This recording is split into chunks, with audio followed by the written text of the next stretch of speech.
meskipun harus dilaksanakan secara online. Semoga kita tetap dalam keadaan sehat dan tetap semangat, Bapak Ibu. Alhamdulillah. Baik, di kelas nasional perpustakaan pada kali ini mengusung tema peningkatan kompetensi kepala perpustakaan dan pustakawan di era digital. Sebelum kita beranjak pada kegiatan inti, alangkah lebih baiknya apabila kita berdoa terlebih dahulu agar kegiatan pada malam hari ini diberi kelancaran dan dapat menjadi manfaat bagi kita semua. Berdoa menurut agama dan kepercayaan masing-masing, disilakan.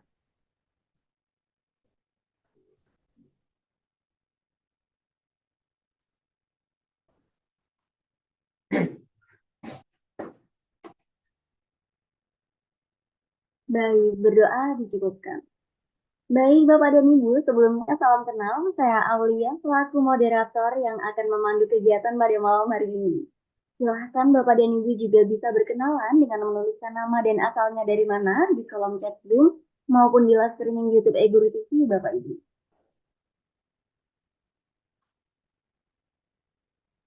Baik, sudah ada beberapa Bapak Ibu yang berkenalan di kolom chat Zoom. Sangat luar biasa sekali antusias Bapak Ibu pada malam hari ini. Baik, Bapak Ibu, langsung saja saya izin bacakan CV narasumber kita pada malam hari ini. Izinkan saya untuk share screen, Bapak Ibu.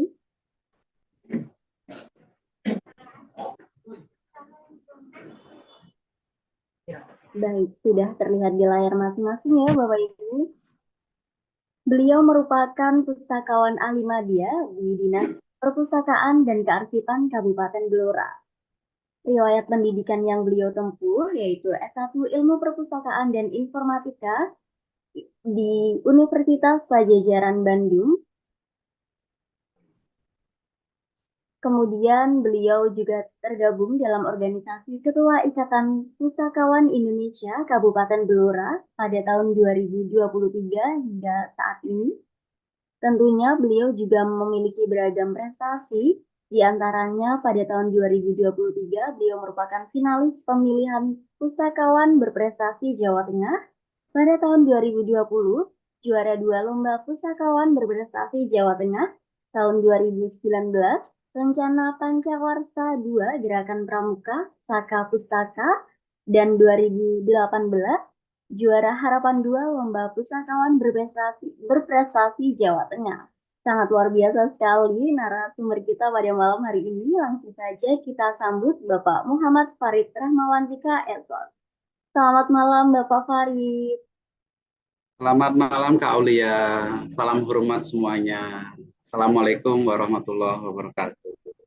Waalaikumsalam warahmatullahi wabarakatuh. Baik Bapak, bagaimana kabarnya pada malam hari ini? Alhamdulillah sehat. Di sini Alhamdulillah. udah cuaca mulai hujan, kritis-kritis. Sejuk. Iya Bapak, sudah memasuki musim hujan. Semoga kita tetap diberi kesehatan ya Bapak Ibu semuanya. Amin semuanya, sehat selalu. Baik, langsung saja Bapak Farid kita ke sesi penyampaian materi. Untuk durasinya yaitu 60 menit, kemudian akan dilanjutkan sesi diskusi selama 30 menit yang akan saya pandu. Ya, untuk selanjutnya, langsung saja kepada Bapak Farid Rahmawantika, SOS, kami persilahkan. Terima kasih Kakak Moderator, Kak Aulia. Bapak Ibu semuanya, salam hormat dari Kabupaten Blora.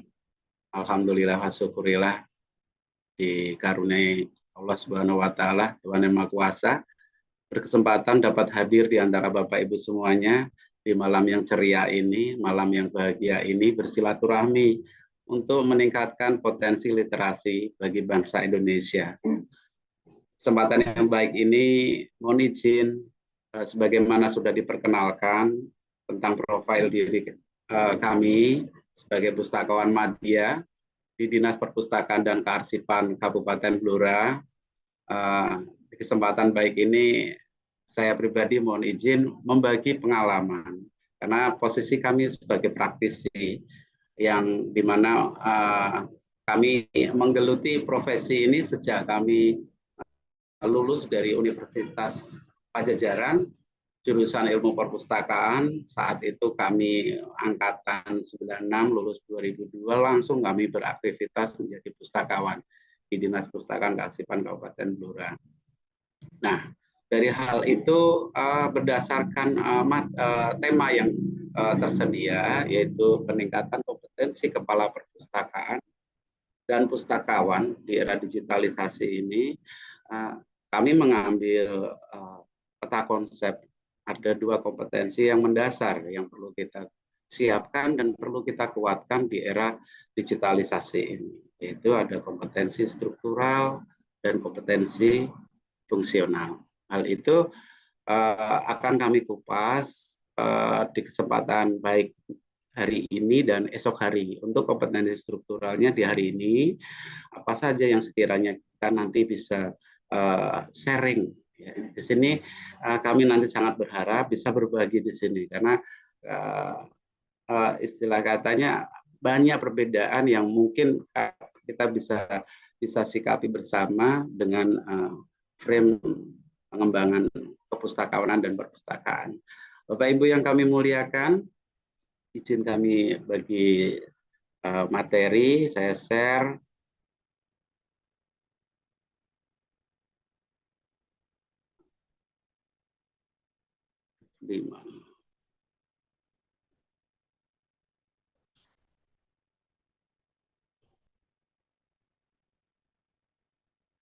Nah, sebagaimana saya sudah sampaikan tadi, bahwa kita membagi ada dua kompetensi yang mendasar nanti yang akan kita kupas dalam peningkatan kapasitas atau kompetensi kepala perpustakaan dan pustakawan. Dalam hal ini saya mengambil latar belakang bahwa peran kepala perpustakaan dan pustakawan pada dasarnya merupakan sebuah tim dalam tenaga atau SDM perpustakaan, tenaga teknis perpustakaan. Itu sebagaimana ada di amanah undang-undang perpustakaan. Dan dalam kesempatan yang baik ini, kami memberi sedikit gambaran bahwa dalam kegiatan diklat kepala perpustakaan, Bapak Ibu semuanya sekiranya mengikuti di Perpustakaan Nasional Republik Indonesia, maka akan ada 14 mata pelajaran yang Bapak Ibu tentunya harus bisa lalui untuk mendapatkan kompetensi dan bersertifikat sebagai kepala perpustakaan. Adapun tentang pustakawan, kalau pustakawan sebagaimana undang-undang merupakan profesi yang berdasarkan pendidikan yang dilalui dari perguruan tinggi, mulai jenjang diploma maupun sarjana. Tentunya mempunyai mata kuliah yang beragam sesuai dengan jenjangnya. Kalau di diploma harus menuntut sekian SKS dan di sarjana sekian SKS. Nah, bagi Bapak Ibu yang berkapasitas sebagai kepala perpustakaan dalam diklat, maka Bapak Ibu akan mendapatkan 14 tersebut yang mulai dari strategi pengembangan perpustakaan, wawasan pendidikan, kepemimpinan dan kewirausahaan, dan hingga mata pelajaran praktik kerja kepala perpustakaan. Nah, di sini saya mohon izin menyederhanakan ada dua kompetensi yang akan menjadi bahasan kita di hari ini dan esok hari, yaitu kompetensi struktural dan kompetensi fungsional. Kenapa saya memberi title kompetensi struktural dan kompetensi fungsional, di mana kompetensi struktural di sini kami sangat berharap peran dari kepala perpustakaan sebagai leading sektor yang memadukan program-program pendidikan di sekolahan dengan program-program pengembangan minat baca dan budaya dan gerakan budaya literasi di sekolah ini menjadi tertaut dan terpadu untuk optimal dan meningkatkan kecerdasan literasi bagi peserta didik maupun pemustaka di sekolah tersebut.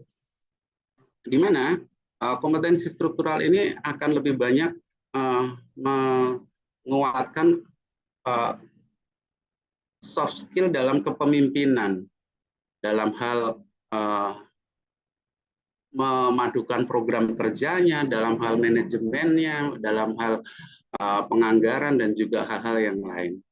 Sedangkan kompetensi fungsional di sini lebih hal-hal yang sebagai taktis strategi dalam pelaksanaan kegiatan-kegiatan pengelolaan perpustakaan, pengembangan perpustakaan, dan layanan perpustakaan. Saya pikir sebuah gambaran peta konsep yang kami narasikan untuk Bapak Ibu semuanya.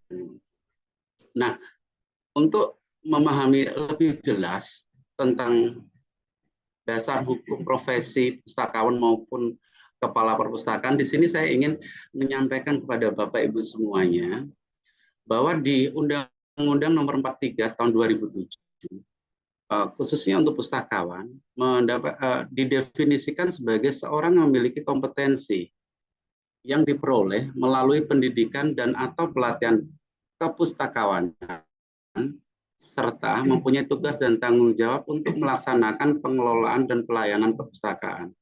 Di sini dikandung maksud Bapak Ibu semuanya, misalkan Bapak Ibu mempunyai latar belakang non pustakawan.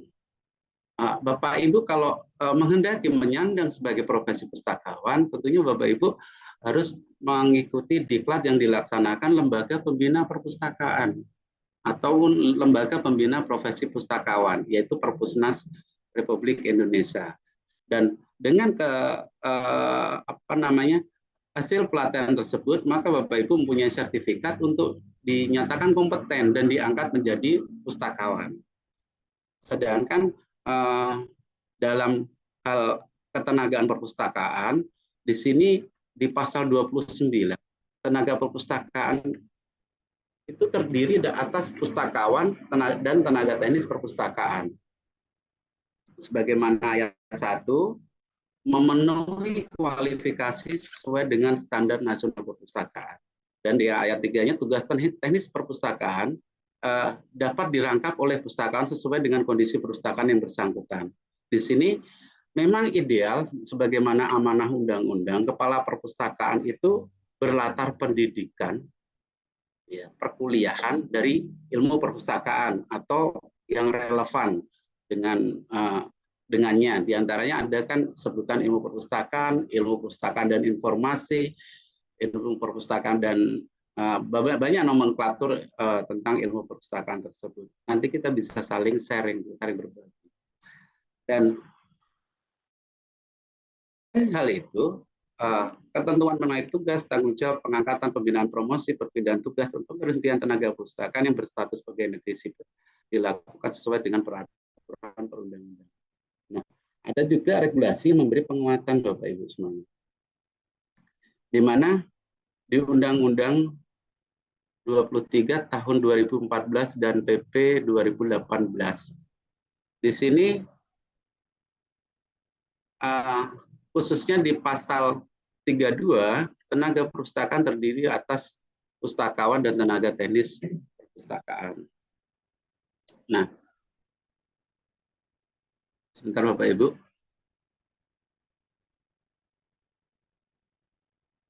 Nah, di sini tentang pembagian tugas pemerintah bidang perpustakaan. Di sini sebenarnya ada 4 Bapak Ibu. Ini saya meniti beratkan seberapa penting urgensitas profesi kita dan kapasitas keperpustakaan itu di dalam regulasi, di mana menjadi urusan wajib, ya, urusan wajib di dalam pemerintah daerah. Di situ disebutkan di pasal sebenarnya ada 4. Yang pertama, pembinaan perpustakaan ini mempunyai wilayah di tingkat provinsi maupun di tingkat daerah. Jadi kabupaten, kota itu mempunyai kegiatan hal itu. Dan 2 diantaranya merupakan aktivitas yang dilaksanakan oleh, termasuk di sertifikasi dan akreditasi perpustakaan. Nah, berikut yang memberi penguatan kepada peran dan fungsi kita sebagai tenaga perpustakaan Bapak Ibu. Baik itu kepala perpustakaan maupun pustakawan itu. Sedangkan di PP nomor 24 di sini kami sampaikan diantaranya bahwa tenaga perpustakaan terdiri atas pustakawan dan tenaga teknis lainnya. Nah, di sini tenaga teknis perpustakaan sebagai dimaksud pada tenaga non perpustakaan secara teknis mendukung perpustakaan. Pustakawan, tenaga teknis perpustakaan, tenaga ahli dan kepala perpustakaan memiliki tugas pokok, kualifikasi dan memiliki kompetensi. Nah, kelebihan Bapak Ibu yang sekarang menyandang sebagai profesi guru, mendapatkan tugas dan melaksanakan tugas pengelolaan perpustakaan, hal ini akan memberi nilai surplus keuntungan, di mana hal itu juga bisa menjadi sebuah rekomendasi suatu ketika siapa tahu Bapak Ibu menghendaki beralih profesi dari pustakawan dari guru ke pustakawan. Atau mungkin misalkan Bapak Ibu posisi ada di pengelolaan perpustakaan sekolah sebagai tenaga prakom, pranata komputer, menuju profesi pustakawan. Maka adanya rekomendasi penugasan itu bisa menjadi dasar. Tentunya perlu ditambah dengan pelaksanaan atau keikutsertaan diklat kepustakawanan yang dilaksanakan oleh lembaga pembina pusat. Ya. Dan dari kegiatan ini tentunya ada sertifikat kan, dan nanti juga bisa menjadi referensi hingga akhirnya memberi penguatan pengusulan Bapak Ibu menuju ke profesi pustakawan. Ini khususnya untuk bagian negeri, Bapak Ibu. Dan dari hal itu sedikit saya kasih masukan tentang profesi pustakawan. Profesi pustakawan regulasi terbaru banyak penguatan dan pengembangan. Di mana di Permenpan tahun 2014 kita dipetakan ada 2 jabatan, yaitu pustakawan terampil dan pustakawan ahli. Dan hal ini kemudian mengalami ada perubahan struktur di era tahun 2022, Permenpan yang baru di angka peraturan Kementerian Pendayagunaan dan Aparatur Negara ini di nomor 55 dan 56, di mana mengatur tentang jabatan pustakawan terbagi menjadi 2, yaitu pustakawan dan satunya asisten perpustakaan. Kalau jabatan asisten perpustakaan itu diduduki oleh rekan-rekan yang lulusan dari pendidikan diploma, minimal diploma 3. Dan untuk teman-teman yang ada di pustakawan diduduki oleh rekan-rekan yang berpendidikan minimal S1, dan selanjutnya sampai S3. Nah, Bapak Ibu semua, di jabatan profesi pustakawan ini selain jenjang dari jenjang asisten, yaitu dari golongan 2, juga ada peta jabatan sampai golongan utama, sampai jenjang golongan 4D, 4E. Ya, dengan masa kerja tentunya lebih lama, Bapak Ibu. Kalau golongan 4A, 4B, 4C kan cuma sampai 60 tahun. Kalau utama atau golongan pustakawan utama itu sampai 60. Hal itu sebagai sebuah nilai keuntungan yang Bapak Ibu bisa menjadikan input masukan sekiranya menghendaki suatu saat melimpah dengan usulan mutasi antar profesi. Karena memang diizinkan di era sekarang ini kita bisa untuk mengembangkan profil diri kita ke profesi yang lain, tentunya dengan relevansi. Nah, selanjutnya kami juga ingin menyampaikan tentang regulasi terkait kepala perpustakaan, di mana berdasarkan nomor 20 tahun 2003 Sistem Pendidikan Nasional, di sini Bapak Ibu bisa ketahui bersama bahwa perpustakaan merupakan salah satu kewajiban yang bisa yang dikelola oleh sekolah tersebut. Dan di pasal 39, tenaga pendidik meliputi pengelola satuan pendidikan. Nah, di sini juga ada pustakawan. Di sini dalam Undang-Undang Sistem Pendidikan tahun 2023, keberadaan profesi pustakawan maupun kapasitas Bapak Ibu sebagai kepala perpustakaan sudah mendapatkan perhatian. Kenapa hal ini perlu kami sampaikan regulasi-regulasi ini, supaya kita itu nggak ngerasa, kok saya dibuang ya jadi kepala perpustakaan, kok saya cuma jadi pustakawan ya, terus akhirnya kita menjadi kecil, karena kita nggak tahu bahwa kita aparatur negara yang sudah dibakukan secara nasional dengan regulasi, dasar hukum yang pasti, legal standing, hingga akhirnya kita punya percaya diri untuk bisa melakukan optimasi. Nah, ini titik pangkal kenapa Bapak Ibu dengan tema peningkatan kompetensi kepala perpustakaan dan pustakawan di era digitalisasi ini, soft skill-nya harus kita miliki, yaitu keyakinan profesi kita dinaungi regulasi yang sudah ditetapkan secara nasional. Jadi nggak usah ragu, kita meningkatkan semua layanan yang kita harus berikan kepada pemustaka kita untuk meningkatkan budaya literasinya. Saya izin melanjutkan. Selain daripada itu, Bapak Ibu semuanya pasti sudah mendapatkan ya informasi terbaru ya tentang kepala perpustakaan, pengakuannya secara regulasi. Di mana Bapak Ibu semuanya menyandang jabatan kepala perpustakaan itu mendapatkan pengakuan mengajar sampai 12 jam ya. Di sini sebentar saya cermati regulasinya di sini. 12 ya ini, 12 jam tatap muka per minggu bagi guru mata pelajaran atau bimbingan terhadap 3 rombel ya.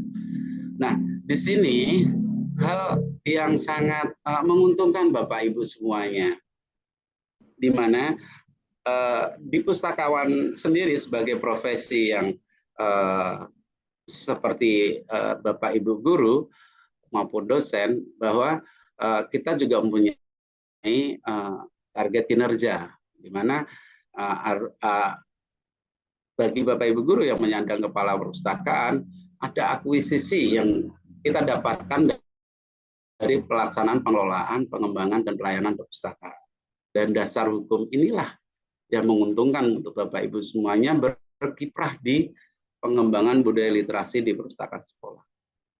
Nah, di sini di Peraturan Menteri Pendidikan, Budaya, Riset, dan Teknologi Republik Indonesia nomor 25 tahun 2024 ini tentang perubahan Peraturan Menteri Pendidikan dan Kebudayaan nomor 15 tahun 2018 tentang pemenuhan beban kerja.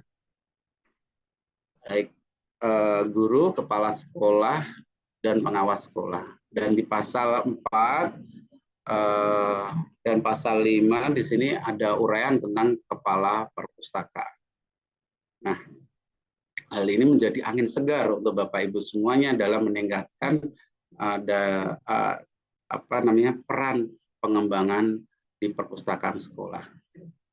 Dan sebelum masuk ke regulasi dari Permenpan RB nomor 55 sudah saya awali tadi, dan 56 tentang jabatan fungsional asisten perpustakaan, sedikit saya ingin berbagi motivasi Bapak Ibu semuanya bahwa tenaga atau SDM perpustakaan yang dimana harus terkelola secara organisatoris ya, ada kepalanya, ada pustakawannya, idealnya memang menjadi kepala bisa, tapi di situ ada struktur kepala, terus pengelola perpustakaan atau pustakawan, dan kalau di jenjang sesuai dengan SDM yang dimiliki di sekolah masing-masing ya. Kalau jenjang SD nggak terlalu besar struktur yang dibutuhkan, paling ada kepala perpustakaan, kemudian 2 tenaga teknis. Kalau di SMP memang ideal memiliki pustakawan. Alhamdulillah di Kabupaten Blora tahun 2002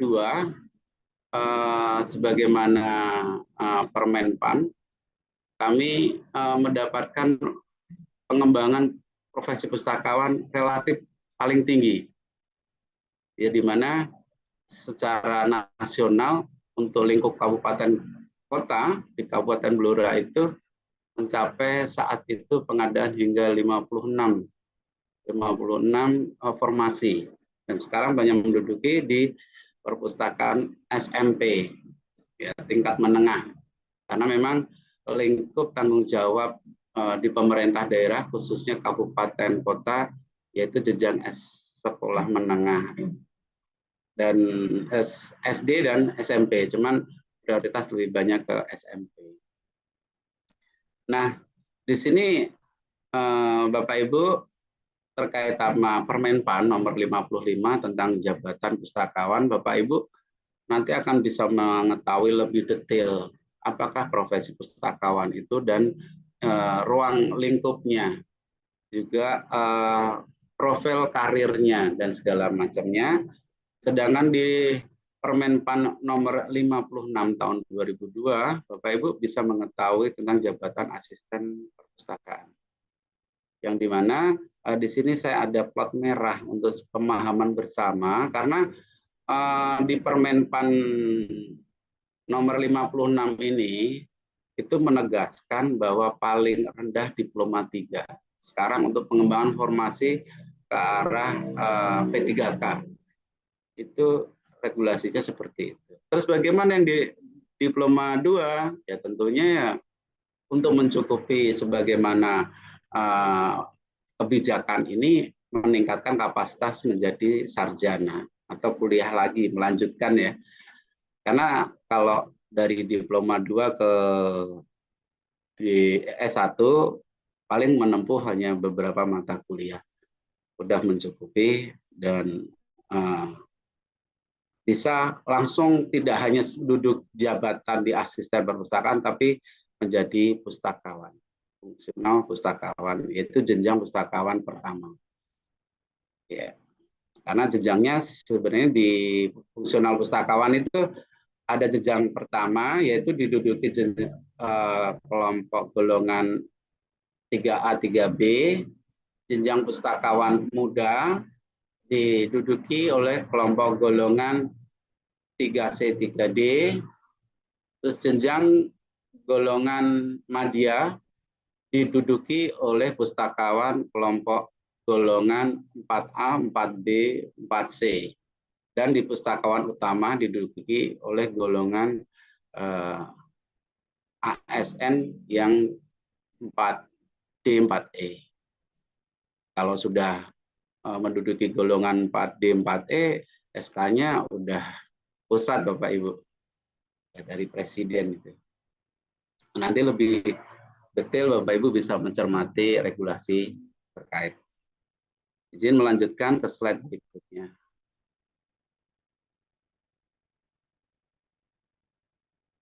Nah, di sini Bapak Ibu, saya menghadirkan peta konsep Bapak Ibu, di mana Bapak Ibu setelah memahami regulasi dan mendapatkan soft skill, yaitu soft skill itu kan keyakinan, kepercayaan diri bahwa memang profesi dan kapasitas tugas Bapak Ibu semuanya dalam mengembangkan mengelola perpustakaan dinaungi regulasi-regulasi pusat.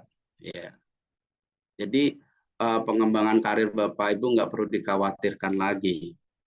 Baik Bapak Ibu duduk sebagai di profesi guru, dalam pengakuan angka kreditnya ada pengakuan 12 jam sebagaimana saya sudah sampaikan tadi, dan yang bagi pustakawan dalam meningkatkan kapasitasnya dan melaksanakan target kinerja serta pengembangan layanan perpustakaan. Sebagai prolog selanjutnya, kami sampaikan di sini hal-hal yang mendasar sebelum kita menginjak pembahasan pada manajemen pengelolaan perpustakaan sebagai kompetensi mendasar dalam kompetensi struktural yang mendasari dalam pengelolaan perpustakaan. Kita bisa memahami bahwa fungsi dari perpustakaan yang mendasar adalah fungsi pembinaan, di mana di sini perpustakaan di lingkup perpustakaan umum Bapak Ibu, pemetaan kegiatan dan juga pengembangan potensi, kami sebut sekarang sebutannya dengan IPLM, Indeks Pembangunan Literasi Masyarakat, ya, itu merupakan fungsi yang mendasari kegiatan kami sehari-hari, di mana peran pembinaan ini di perpustakaan umum di sini punya peran penguatan segala aspek yang menuju untuk peningkatan IPLM itu. Itu sebagai salah satu indeks capaian pembangunan juga. Dan bagi perpustakaan sekolah, fungsi pembinaan ini bisa sangat melekat dalam pembinaan pengembangan karakter building untuk budaya literasi di sekolah. Di era sekarang ini di mana banyak kita ketahui bersama kegemaran membaca dengan kegemaran scrolling media sosial itu sangat timpang, ya. Sehingga akhirnya perlu banyak pendekatan yang kita lakukan. Sehingga peran dan fungsi pembinaan perpustakaan Bapak Ibu perlu kuatkan di sini sehingga minat kunjung pelajar atau pemustaka Bapak Ibu dapat selalu kita banggakan. Karena apa? Banyak juga sering saya juga temui. Sekarang kan sudah ada Google, sekarang sudah ada ChatGPT. Banyak hal teknologi yang memanjakan kita. Tapi ibarat teknologi itu adalah copilot, sedangkan kita pilot. Kalau nggak ada pilotnya, ya copilot nggak akan bisa optimal karena kita data bergantung daripada kita selaku pengembangnya. Nah, itu kalau kita bertanya ke internet tentang satu pertanyaan, internet akan memberi jawaban ribuan jawaban. Tapi kalau kita bertanya satu hal kepada buku, maka buku akan memberikan satu pilihan jawaban. Dalam hal ini, buku akan memiliki kualifikasi spesifik untuk memberi jawaban atas referensi ataupun informasi yang diharapkan dari pemustaka. Nah, memang menjadi tantangan besar sekarang bagi pustakawan untuk menghadapi era digitalisasi saat ini. Selanjutnya saya perlu sampaikan fungsi rujukan Bapak Ibu, di mana perpustakaan ini menyajikan bahan rujukan untuk wilayah binaan masing-masing. Kalau perpustakaan sekolah tentunya sebisa mungkin memberi penguatan untuk menuju pelaksanaan Merdeka Belajar yang optimal, ya.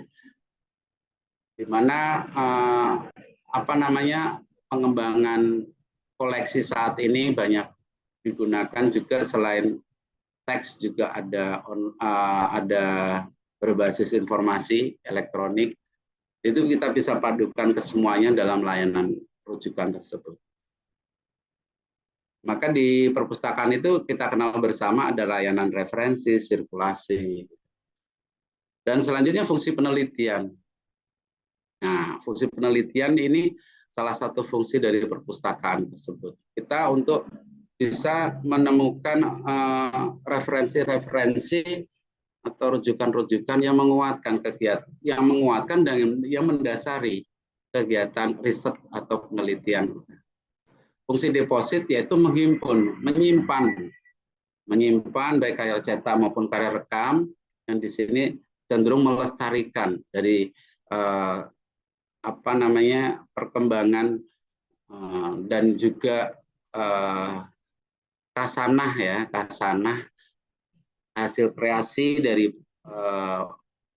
warga perpustakaan Bapak Ibu semuanya. Misalkan anak-anak membuat karya tulis artikel, anak-anak membuat karya clipping, nah ini dihimpun di sini, kita layankan di situ. Dan pendekatan-pendekatan ini karena mereka semua sering terlibat dalam pengelolaan pengembangan perpustakaan, mereka akan memiliki rasa memiliki, dan rasa memiliki itu sangat berpotensi besar hingga akhirnya mereka akhirnya akan optimal dalam mengembangkan budaya literasi di sekolah kita khususnya. Fungsi kemitraan di sini saya yakin dalam pengelolaan perpustakaan dimanapun tempat pasti mendapatkan keterbatasan. Sehingga dengan adanya kemitraan antar lembaga, khususnya antar perpustakaan ya, bisa menjadi sebuah penguatan. Di sini yang ideal dan semestinya ya antar perpustakaan sekolah dengan perpustakaan umum kabupaten maupun kota, perpustakaan umum kabupaten kota dengan perpustakaan provinsi dan pusat, bahkan dengan berbagai macam jenis perpustakaan kayak gitu. Yang di Kabupaten Blora yang kami sedang banyak giatkan itu di mana kemitraan hubungan antara perpustakaan desa dengan perpustakaan sekolah. Jadi mereka bisa saling mengisi, menguatkan layanan informasi yang dimiliki. Dan di sisi lain juga antar sekolah dari SMP dengan SMA. Kemitraan-kemitraan ini dan fungsi kemitraan ini dalam kegiatan akreditasi juga menjadi salah satu syarat adanya MOU, adanya hubungan multi stakeholder.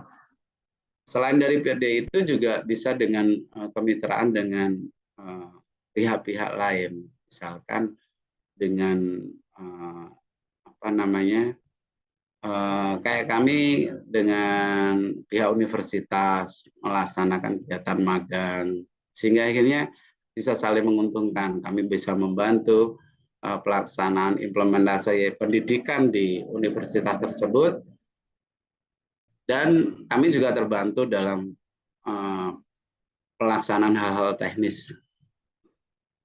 Karena peserta magang mereka menyesuaikan dengan kegiatan yang kami laksanakan di dinas. Di sini yang terakhir ada fungsi pelestarian. Fungsi pelestarian di mana melestarikan segala macam karya intelektual maupun budaya dari wilayah perpustakaan tersebut. Misalkan perpustakaan sekolah. Nah, sebagaimana saya sampaikan tadi Bapak Ibu semuanya, dari hal fungsi pokok lembaga perpustakaan kita, di sini perlu kami garis bawahi Bapak Ibu semuanya bahwa perpustakaan itu merupakan lembaga ya. Jadi memang harus terorganisasi, terorganisir, ada kepalanya, ada pengelolanya, ada tenaga khususnya. Karena memang merupakan sebuah unit layanan. Nah, di sini kami petakan sebagai kompetensi struktur. Kemudian kami petakan sebagai kompetensi struktural karena di situ ada kegiatan-kegiatan pengembangan perpustakaan, wawasan pendidikan, peningkatan minat baca, dan praktik kerja perpustakaan sekolah. Di sini saya rujuk keseluruhan ini dari mata kuliah yang diimplementasikan Perpustakaan Nasional untuk mencetak kepala perpustakaan sekolah. Nah, di sini relevansinya dengan tema yang kita bahas bersama hari ini, bahwa dalam hal pengembangan perpustakaan, Bapak Ibu semuanya nanti dapat memiliki kecermatan dalam analisa lingkungan eksternal dan juga dalam pengembangan sistem manajemen perpustakaan yang semuanya sudah dibakukan dengan standarisasi yang ditetapkan oleh Perpustakaan Nasional Republik Indonesia sebagai lembaga pembina utama perpustakaan. Dan adapun dalam wawasan pendidikan, kompetensi struktural di sini Bapak Ibu diharapkan mampu mengelola, menyusun juga visi, misi, tujuan, dan fungsi perpustakaan selaras dengan peningkatan mutu pendidikan di sekolah Bapak Ibu semuanya. Sehingga posisi kita sebagai perpustakaan sebagai pusat literasi informasi bisa dapat kita optimalkan.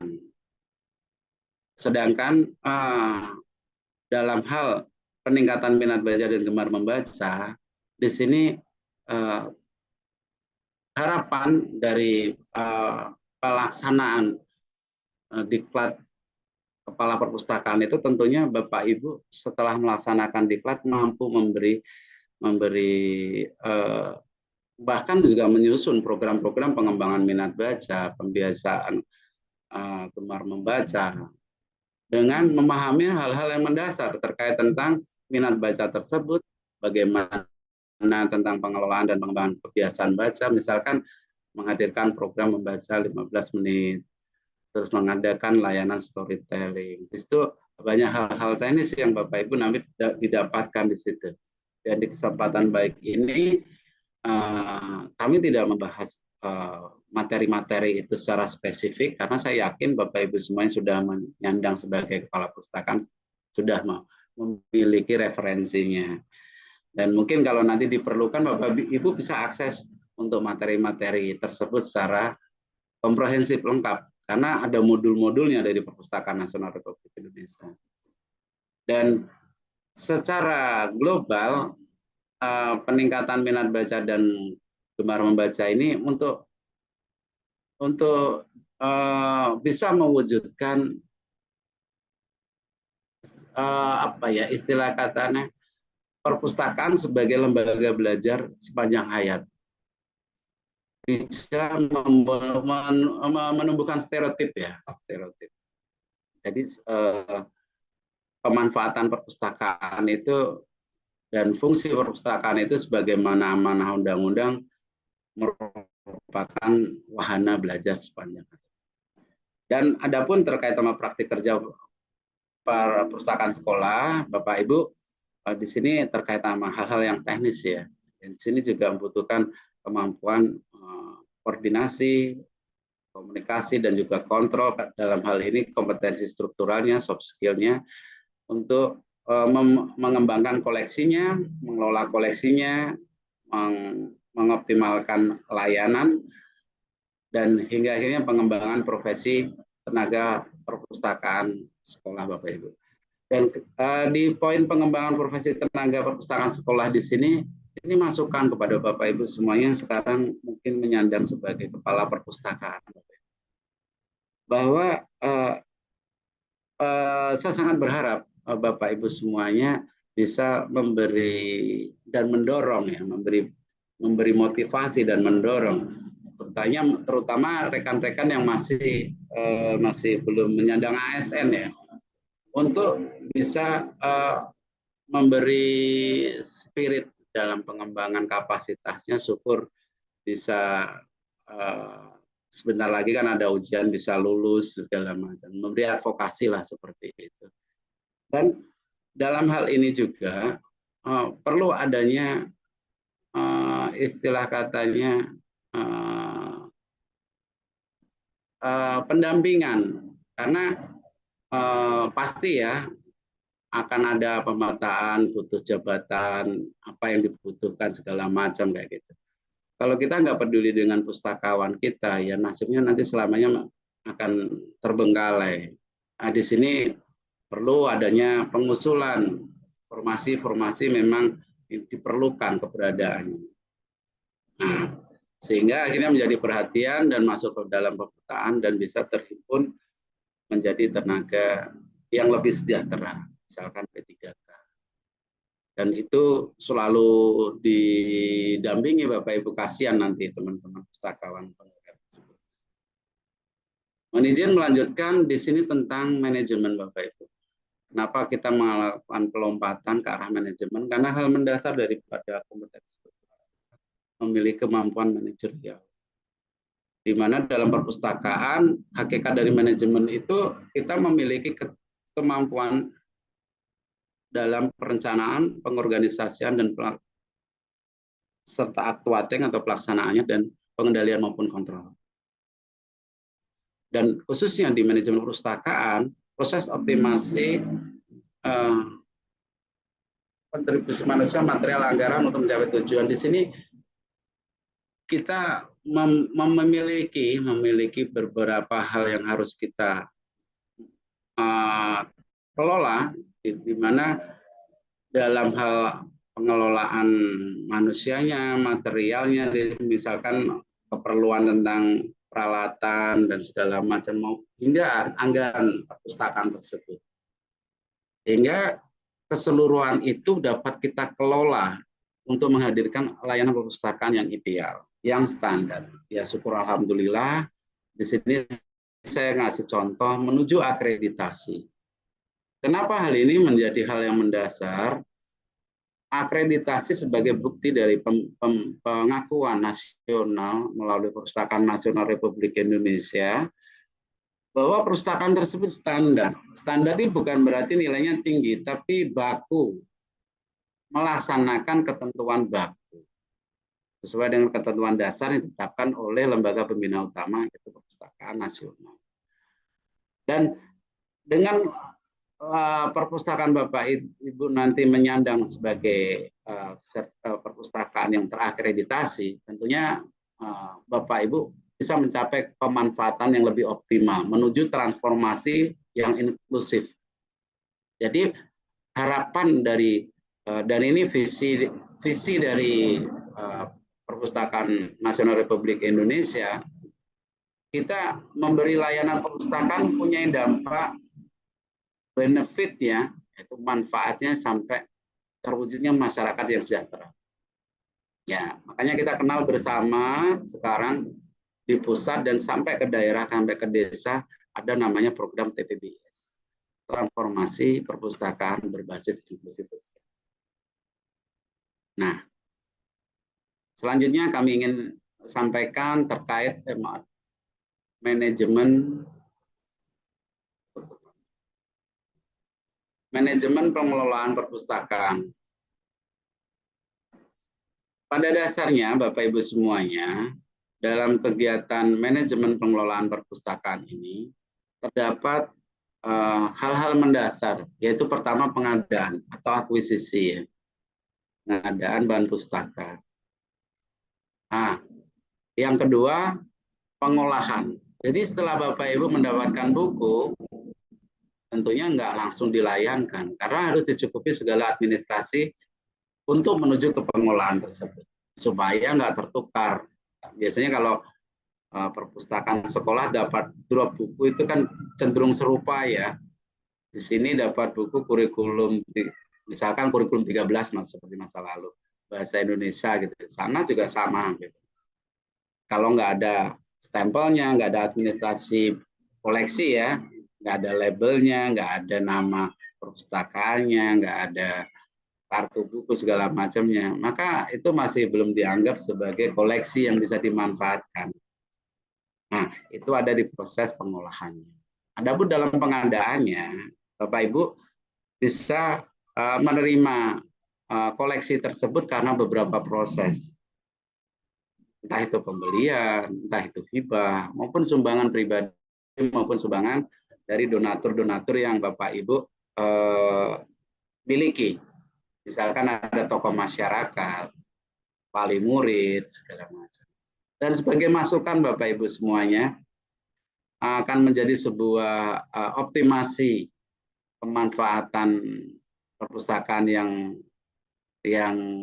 ideal ya. Salah satunya ya dengan kegiatan hibah buku dari pemustaka itu bisa memberi rasa memiliki mereka untuk selalu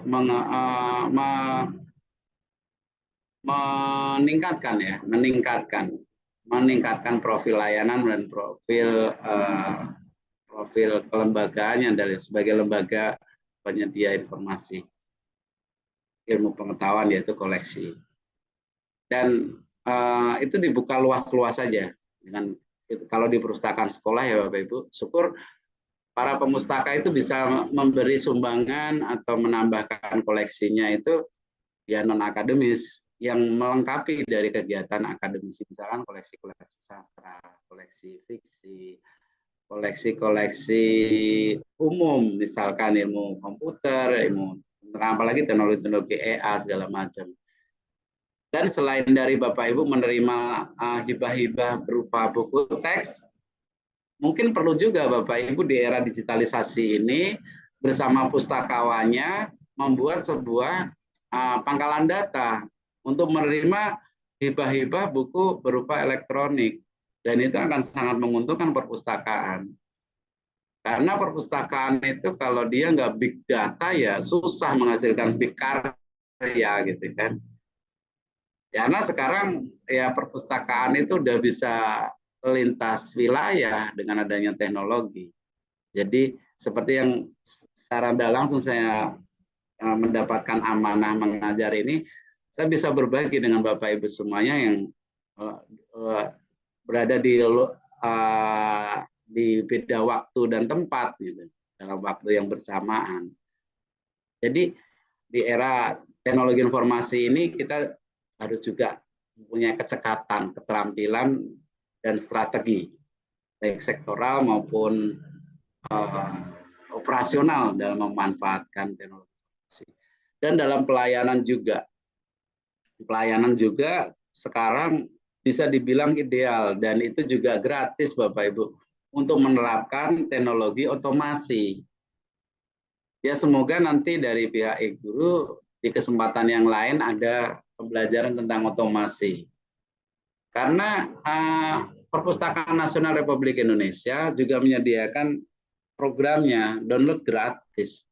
Kalau Perpustakaan Republik Indonesia memiliki program namanya Enlist Lite.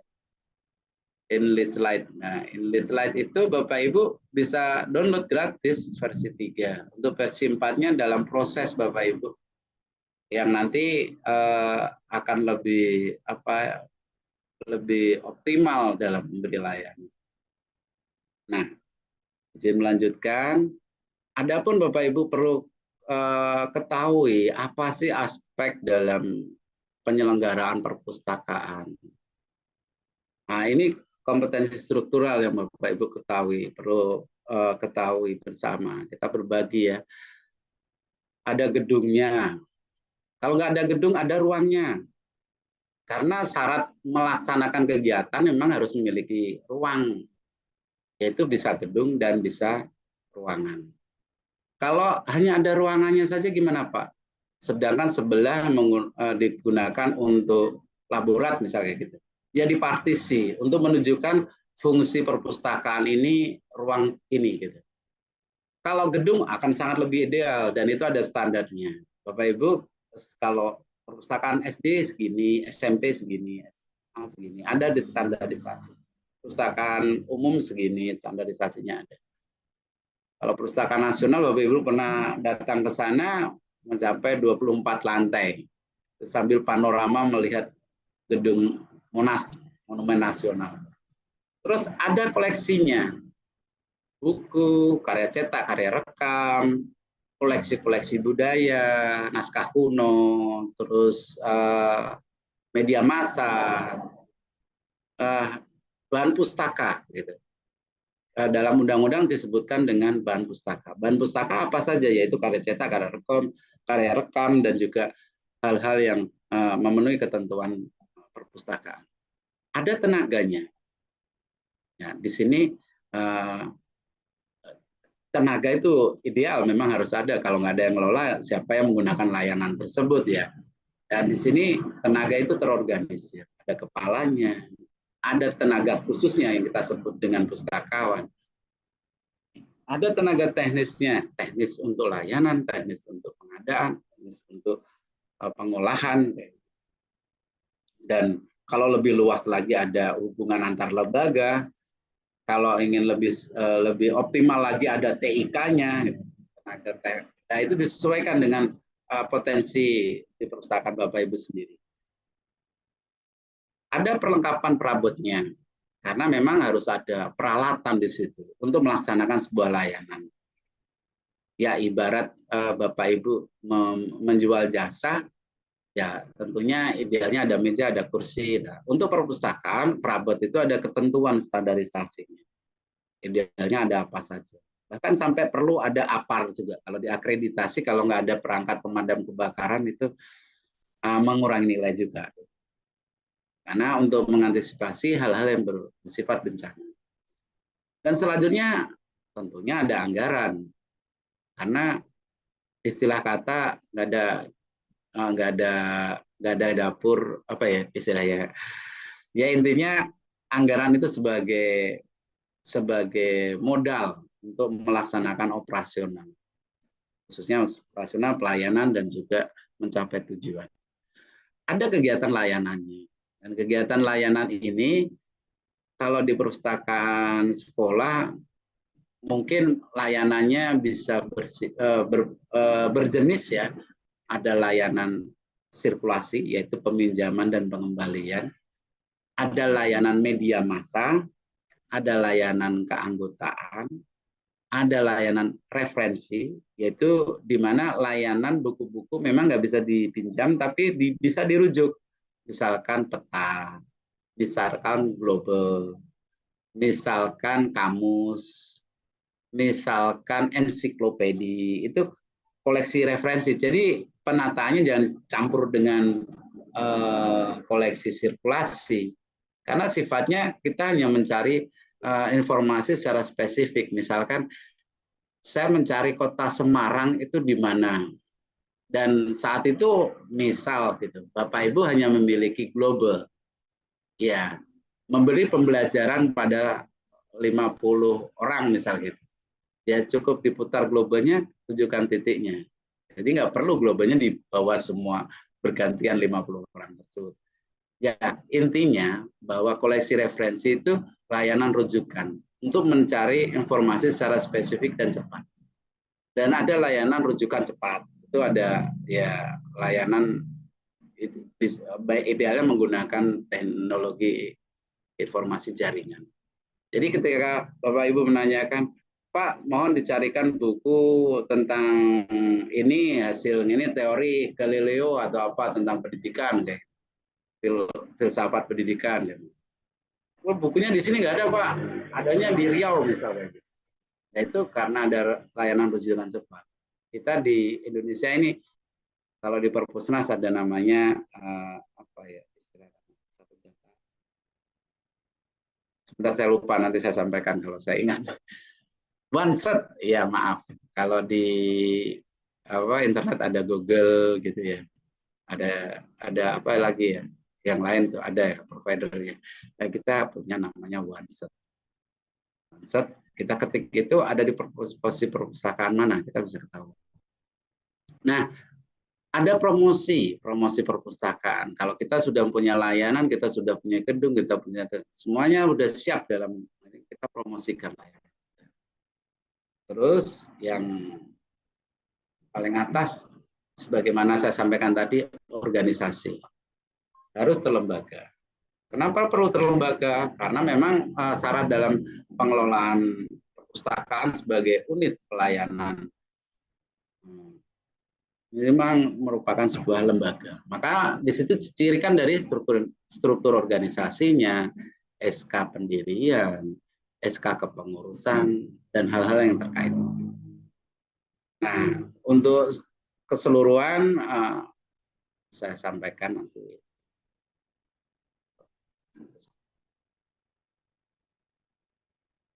Nah, kedudukan struktur organisasi dan anggaran perpustakaan.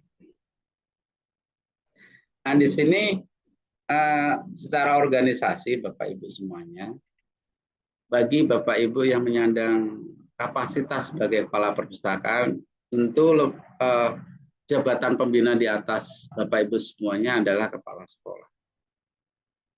Dan mitra Bapak Ibu semuanya adalah petugas penanggung jawab kegiatan pengelolaan dan layanan perpustakaan. Di sini termasuk juga pustakawan ada di dalamnya.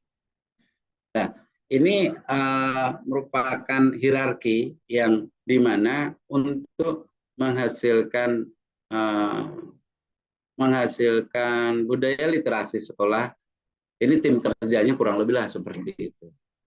Kalau di desa itu tentunya kepala desa, terus kepala perpustakaan, dan juga di situ pengelolanya. Nah, hal ini sebagai sebuah wadah atau organisasi dari layanan perpustakaan tersebut untuk mencapai visi misi pendidikan di sekolah ya, yang relevan di sini, yang pada dasarnya kita cermati bersama sama-sama kok untuk menghasilkan dari kurikulum Merdeka itu ya, menghasilkan budaya belajar sepanjang hayat.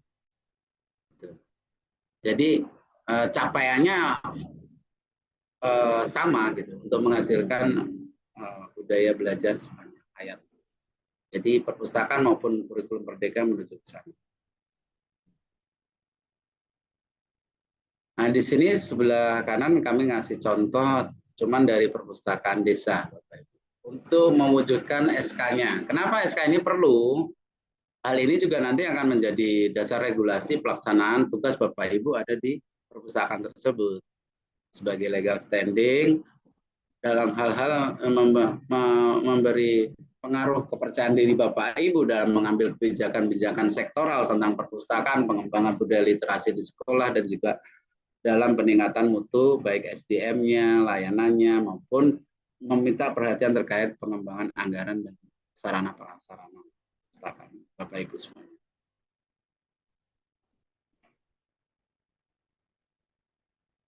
Mohon maaf Bapak Farid, Ya, siap. izin mengingatkan untuk Siap. durasi penyampaiannya tersisa 3 menit, Bapak.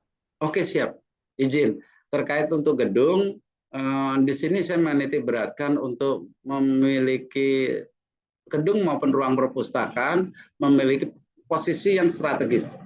Maksudnya, posisi strategis ini mempunyai daya jangkau yang menguntungkan. Karena bagus kadang di atas terlalu susah untuk diakses atau segala macam, ini hal menjadi sebuah pertimbangan tentang posisi lokasi perpustakaan. Untuk koleksi tentunya kita dalam mengembangkannya berdasarkan ketentuan-ketentuan nasional yang menaungi, yang tidak berkandungan pornografi, porno aksi atau apa segala macam, yang juga sesuai dengan kaidah-kaidah ideologi kita, yaitu Pancasila dan Undang-Undang Dasar 45, dan selaras dengan kurikulum Merdeka.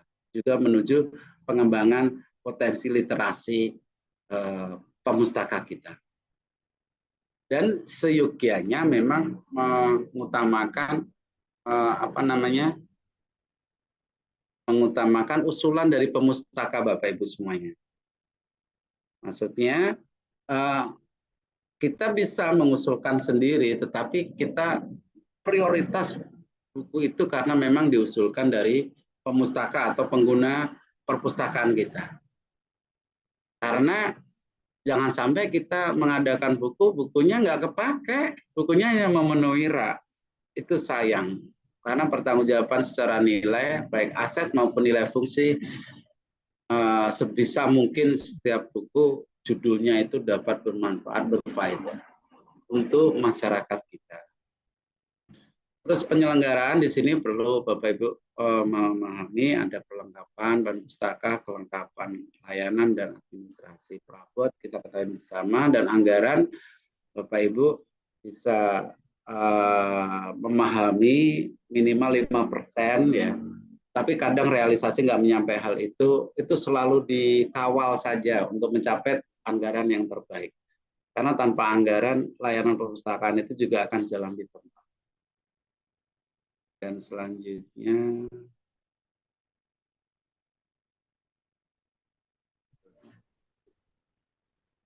maaf, animasinya terlalu ini. Untuk layanan, tadi sudah sampaikan, dan di sini saya ingin mengambil kesimpulan, untuk mengelola sebuah perpustakaan diperlukan kemampuan manajemen yang baik, agar arah kegiatan sesuai dengan standarisasi nasional. Dengan harapan gini Bapak Ibu, kalau kita sudah menjadikan standar nasional sebagai dasar pengelolaan perpustakaan kita, ini salah satu kesimpulan dari kompetensi struktural kita, maka kedepannya pengembangan perpustakaan kita menjadi lebih bermutu dan berdaya saing. Nah, di sini oleh karena itu kami persilakan Bapak Ibu nanti untuk bisa mengambil referensi-referensi berdasarkan perpustakaan jenis Bapak Ibu yang sekarang dikelola. SD punya standarisasi sendiri, SMP sendiri, dan seterusnya, dan itu dijadikan patokan dalam pengelolaan perpustakaan. Dan kesimpulan terakhir,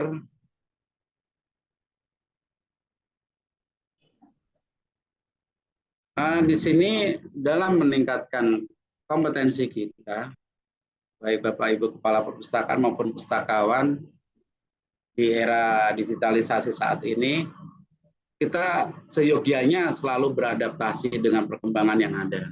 Di era ini kan banyak kita kenal ada teknologi AI, artificial intelligence, kecerdasan buatan. Sampai waktunya akan kita hadapi bersama-sama. Apa saja yang perlu kita harus siapkan dan untuk mengantisipasi hal tersebut, dan apa saja dampak dalam pengembangan minat baca dan pengaruhnya pada profesi yang kita geluti, misalkan pustakawan. Nah, di situ kita perlu untuk beradaptasi setiap waktu. Dan di sini tidak lepas kita perlu mengembangkan kompetensi kita.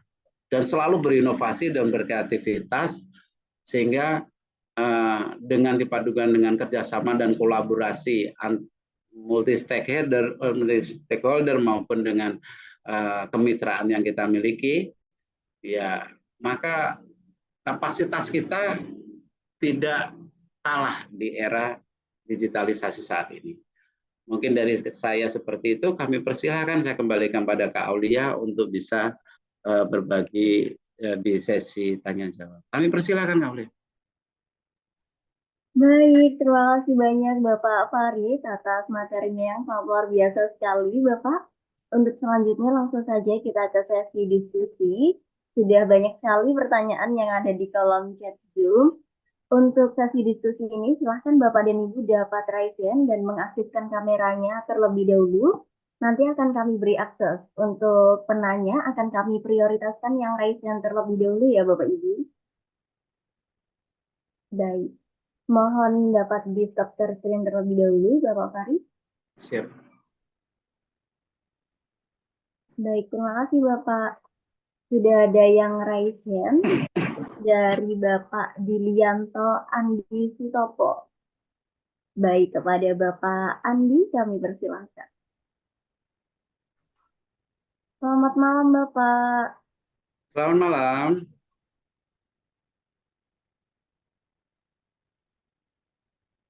Mohon di-unmute terlebih dahulu Bapak Andi. Siap. Oke, terima kasih. Assalamualaikum warahmatullahi wabarakatuh, Kakak. Oh siap, Kak Dilianto. Selamat malam. Waalaikumsalam warahmatullahi wabarakatuh. Perkenalkan dulu Kak, siapa tahu belum kenal. Oh Saya iya. Dilianto Kak, dari SMP 3 Cepu ini. Siap. SMP 3 Cepu. Tadi kan dipaparkan nih Kak, dipaparkan tentang kepala perpustakaan nih. Oh ya, perkenalkan dulu, saya asisten pustakawan Kak. Siap. Asisten pustakawan. Tadi dipaparkan tentang kepala perpustakaan. Nah, yang sebelumnya saya akan bercerita dulu permasalahannya. Biasanya di tempat kami, kepala perpustakaan kan itu kan sering kali ditunjuk dari kepala sekolah oleh guru yang kekurangan jam kan. Ya, kekurangan jam, sehingga mencapai jam sertifikasi maka ditugaskan untuk menjadi kepala perpustakaan. Yang jadi problematika kita itu guru yang ditunjuk itu kurang menguasai tentang perpustakaan, bahkan manajemen tentang perpustakaan kurang menguasai, sehingga akhirnya perpustakaan itu tidak bisa berjalan dengan secara normal lah, karena kan manajemennya tidak mendalami. Nah, sedangkan kami yang asisten ini yang menjadi disuruh sana sini, nah gitu. Ya, yang menyedihkan lagi, kepala perpus itu jarang sekali masuk ke perpus Kak, gitu. Nah, solusinya bagaimana gitu. Solusinya bagaimana agar bisa perpustakaan kami itu bisa benar-benar sesuai manajemen perpustakaan, kepala perpustakaan sesuai SOP-nya, dan kami sebagai asisten juga sesuai SOP-nya. Dan apakah kami sebagai asisten bisa juga menjadi kepala perpustakaan? Ya. Terima kasih Kak. Wassalamualaikum warahmatullahi wabarakatuh. Waalaikumsalam warahmatullahi wabarakatuh. Baik, terima kasih Bapak Andi. Untuk selanjutnya langsung saja kami persilahkan kepada Bapak Farid. Terima kasih Kak Andi, terima kasih Kak Aulia. Kesempatan baik ini saya ucapkan selamat kepada Kak Yulianto atas capaiannya, Pak Kak Dilianto ya dari SMP 3 Cepu yang telah pengabdiannya terhadap pengembangan perpustakaan sekolah. Nah, sebagaimana saya sudah sampaikan tadi bahwa sebenarnya untuk menyandang kepala perpustakaan adalah otoritas dari penugasan kepala sekolah. Karena ada regulasi terpusat yang kita cermati bersama tadi dari Permendik nomor berapa tadi saya lupa, tahunnya 2024 ya, yang sebagai mengganti peraturan yang sebelumnya menyebutkan tentang beban tugas guru diantaranya bisa menyandang sebagai kepala perpustakaan untuk mencukupi 12 jam. Nah, kenapa tidak yang latar belakang pendidikan perpustakaan yang menyandang? Kalau di ini ada sebuah apa ya istilah katanya benturan peraturan ya, ketimpangan ya. Cuman dalam hal ini ketika kita menemukan situasi sebagaimana disampaikan oleh Kak Dilianto ini, sedangkan kompetensi kepala perpustakaan kami nggak kompeten dan kapasitas kami jadi yang istilah katanya yang merangkap gitu ya. Harus gini lagi itu di sini hanya istilah katanya asal Bapak senang saja kita yang asal apa namanya pekerjaannya gitu lah. Di sini ya inilah seninya dari berorganisasi, komunikasi, koordinasi dan bisa saling kontrol. Karena posisi secara spesifik keilmuannya ada di pustakawan, baik ini di jenjang asisten ya. Jadi di sini Kak Dilianto ini kan kalau beliaunya menyampaikan saya itu asisten perpustakaan, berarti Kak Dilianto ini berlatar belakang pendidikan diploma perpustakaan. Saya kurang paham di 2 atau di 3 gitu. Kalau di Indonesia populernya karena di 2 dan di 3 perpustakaan. Nah, kalau ideal memang ideal dan ini diakredit solusi yang pertama tentunya perlu adanya apa namanya pendekatan terhadap kepala sekolah untuk peningkatan pengelolaan SDM yang sesuai standar perpustakaan. Idealnya dipimpin orang punya kompetensi pendidikan tersebut.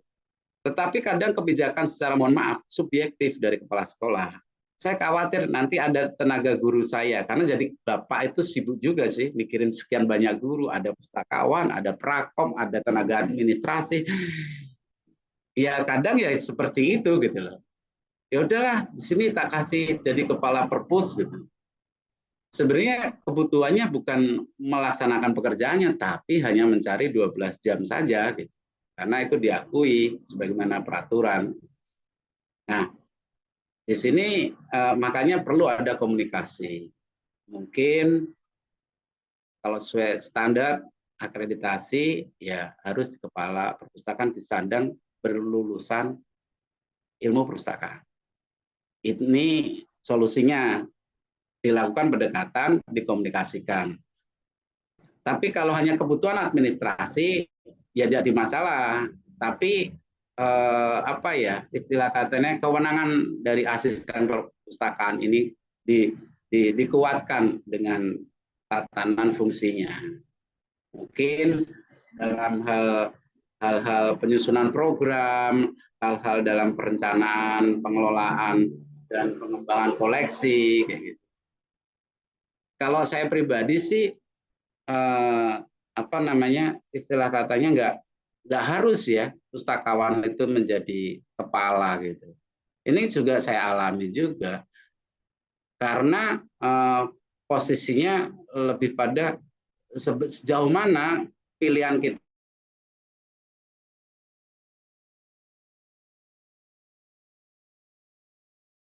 memajukan layanan dan memberi manfaat pada masyarakat pengguna kita. Jadi seperti yang saya alami sekarang di wilayah institusi saya, kepala dinas saya dari lulusan kesehatan, dari perawat, dari fungsional perawat. Sebelumnya dokter hewan, sebelumnya ya banyak latar belakang gitu. Dan saya pribadi nggak jadi masalah gitu, karena saya selaku pustakawannya menerjemahkan hal-hal kebijakan itu menjadi teknis pengelolaan perpustakaan. Karena tujuan kita ya memberi layanan terbaik, meningkatkan mutu layanan, dan memajukan pembangunan literasi, indeks literasi di masyarakat kita. Mungkin itu kalau sekiranya ada yang kurang, saya yakin masih kurang, tapi ya mungkin kami persilahkan nanti kalau moderator bisa memberi nomor akses, nanti bisa dibianan dengan Kak Widianto. Tapi semangat selalu Kak, gitu. Semangat selalu. Allah yang Maha tahu gitu. Kita memberikan dengan ikhlas, jangan pernah ragu. Tuhan nggak akan pernah diam. Kebaikan dan keikhlasan kita berikan untuk kemajuan masyarakat Indonesia dalam memajukan literasi. Ya, saya yakin Kakak jadi kepala sekolah malah lebih cocok lagi. Terima kasih. Saya kembalikan ke moderator. Baik, terima kasih banyak Bapak Farid atas penjelasannya. Dan terima kasih juga kepada Bapak Andi. Nah, sebelum kita ke penanya berikutnya, saya izin memberikan informasi Bapak Ibu. Untuk link presensi sudah di-share panitia melalui grup WhatsApp, jadi mohon dicek di grup WhatsApp-nya. Kemudian untuk materinya akan kami share setelah di kelas selesai Bapak Ibu. Terima kasih. Baik Bapak Farid, sepertinya pertanyaan dari Bapak Andi masih nyambung dengan pertanyaan dari Ibu Nurni yang ada di kolom chat. Assalamualaikum, kalau kapus itu dari pihak guru bukan dari ahli pustakawan, bagaimana? Apakah bisa Bapak? Mohon penjelasannya Bapak. Terima kasih.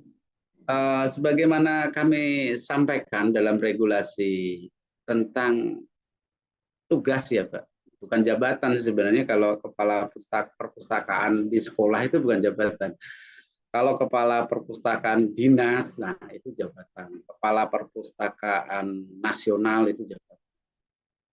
Karena statusnya sebagai unit ya, jadi tugas. Dan kewenangan itu diberikan oleh kepala sekolah atau lembaga pembina unit yang memberinya.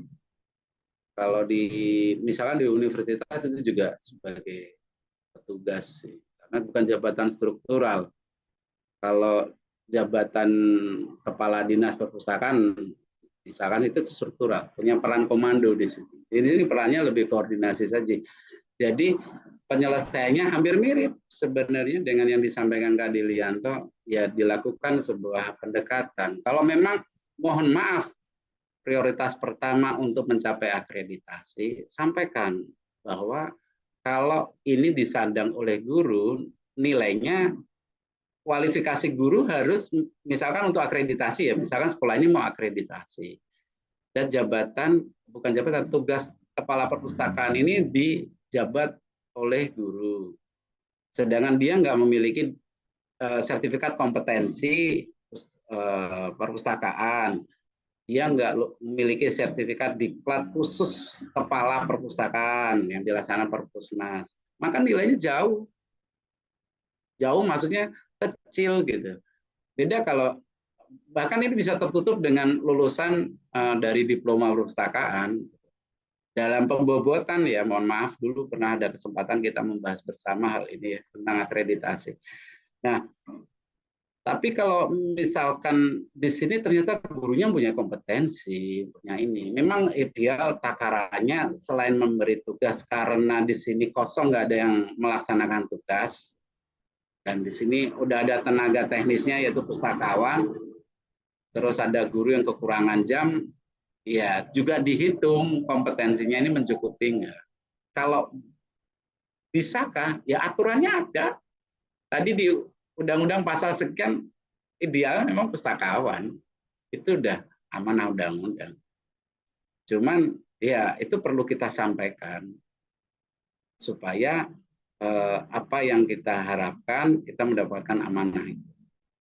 Dan kalau misalkan ini di melekat tugasnya kepada guru, ini menjadi nilai plus juga. Suatu ketika ternyata saya suka jadi pustakawan, terus mutasi menjadi pustakawan, terus pindahlah ke dinas yang lain, dinas perpustakaan misalkan, atau tetap di dinas pendidikan, tentunya akan mempunyai nilai baru lah dalam pengembangan profesi, karena bisa promosi lintas profesi. Mungkin itu ya. Baik, terima kasih Bapak Faris, sangat luar biasa sekali penjelasannya. Sama-sama Sangat jelas Kakak. sekali Bapak. Baik, untuk selanjutnya langsung saja kita ke penanya berikutnya. Sudah ada Bapak Nanang Fahru yang raise hand. Kepada Bapak Nanang, kami persilahkan. Silakan. Selamat malam Bapak. Selamat malam Bapak. Nggih, perkenalkan Pak, saya pustakawan dari MTS Negeri 6 di Kabupaten Malang, Pak. OJ. Ya. Selamat malam Bapak. Nggih, di bawah naungan Kementerian Agama Kabupaten Ya. Malang. Nah, Siapa Pak? yang kami tanyakan di sini sebenarnya pernyataan dulu ya. Kalau masalah di depan tadi kurang koordinasi dengan kepala perpus yang notabene guru itu menurut saya sudah biasa kok Pak. Karena saya juga mengalami itu. Tapi kalau hal seperti itu kita perdebatkan nggak akan selesai Pak. Karena beliau yang saya alami sudah menyatakan bahwa tanpa perpustakaan jam saya sudah melebihi untuk sertifikasi seperti itu. Tapi beliau tidak berani menolak ke kepala madrasah, Pak. Itu yang terjadi. Nah, untuk itu solusi saya, ya saya berusaha mencerdaskan diri saya sendiri dengan mengikuti seperti ini dan melayani anak-anak dengan sebaik mungkin. Itu solusi dari saya, daripada saya berdebat ya mending saya mencari solusi untuk kebaikan perpustakaan saya. Itu pernyataannya, Pak. Terus untuk pertanyaannya begini, Pak. Ini lebih ke apa ya? Teknis pelaksanaan atau teknis strukturalisasi. Sebenarnya saya lulusan tahun 2018 di UPBJJ Malang, Pak. Tapi Alhamdulillah S1, Pak. Alhamdulillah. Ya, ya rencana nanti kalau kan masih belum ASN, Pak. Ya, kalau tahun ini diperkenankan oleh Yang Maha Kuasa untuk P3K. Kami selalu, Pak. Rencana kalau bisa teman-teman diperjuangkan gitu loh, Pak. Pustakawan minimal Kabupaten Malang diperjuangkan siap. Supaya kita itu punya apa ya? Punya pegangan gitu. Iya. Tapi setelah lulus itu saya kan masuk di instansi saya itu pakai lulusan SMA. Jadi saya baru pegang perpustakaan itu baru bulan Juli kemarin, Pak. Oh iya Pak. Ya. Nah, itu sama sekali tidak punya database. Iya. Di komputer. Dan jadi ya masih manual, belum otomasi. Jadi saya ini bukan meneruskan tapi ya mengawali gitu, Pak. Mengawali, iya. Iya. Kebetulan ya alhamdulillah dengan 1 bulan dengan saya sendiri sudah memasukkan kurang lebih ya 700 eksemplar lah. Alhamdulillah. Itu. Nah, terus sebenarnya yang saya tanyakan itu tentang kedepannya masa depannya pustakawan di bawah lingkungan Kemenak, Pak. Yang saya tanyakan. Kan selama ini yang digaung-gaungkan itu kan pustakawan di lingkungan dinas. Iya, Bapak. Nah, contohnya kan nggak ada, Pak, dinas di bawah lingkungan Kemenak yang membawai pustakawan.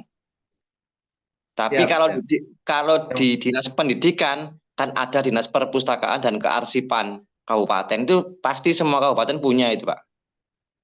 Nah, siap, Bapak. Nggih.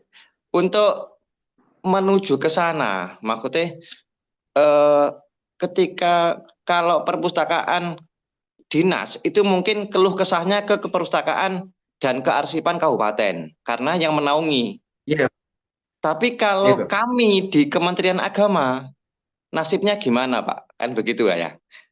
Kita Iya, siap, siap. keluh kesahnya kemana?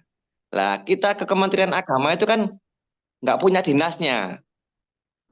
Iya, Nah, Bapak. kemarin saya lihat di formasi ya, alhamdulillah tahun ini di saya verbal bulan 4 kemarin 10 orang itu turun, Pak. Itu formasi untuk pustakawan.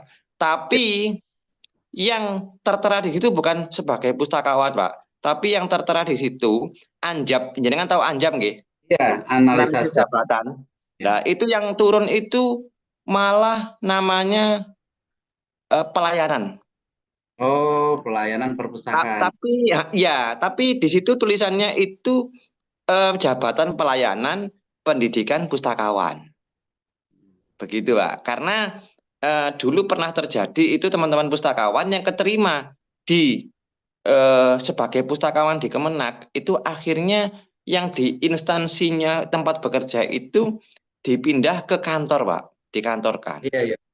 Karena nggak ada analisis jabatan di situ, begitu. Iya, Mungkin siap, siap. ada apa ya? Siap. Mungkin ini keluar dari materi, Pak ya, tapi Ya, Pak. Ya, Pak. Ini malah mungkin tepat dengan materi. Ini semangat teman-teman yang saya ingin juga. mungkin teman-teman tidak sampai ke sana ya, maksudnya Iya. tidak pernah membaca itu dan mungkin yang di sini kebanyakan dari teman-teman dinas ya mungkin ya. Ya kebetulan saya dari di bawahnya Kemenak, jadi merasa kayak dianaktirikan gitu loh, Pak. Kalau pustakawan di Iya. Kemenak gitu. Ya mungkin Siap, siap, Bapak.